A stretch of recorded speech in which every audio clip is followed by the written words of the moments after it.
Hey guys, today I'm going to show you how to create a new web API using .NET 8. I'm using Visual Studio 22.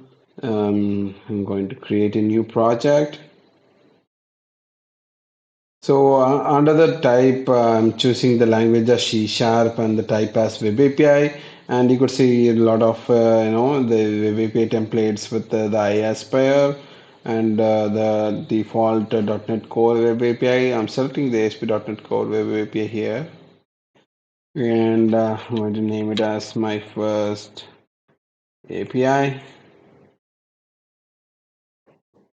And for the framework, we'll have that available as 3.16 and 8. I'm selecting the 8 as it is the latest now. Clicking on create.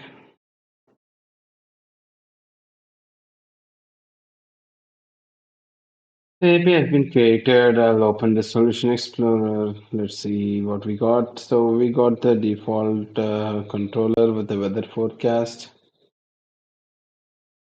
So it will have the default get method with the weather forecast that returns the summary. Let's run and show this.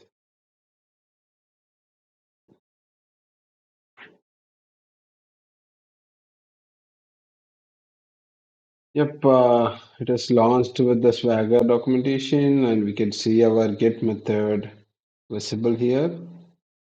And we can go ahead and execute it, and we can see our response with about 200 and all our details based on our get implementation. This is how we create a web API using .NET 8. Thanks for watching. Subscribe for more videos.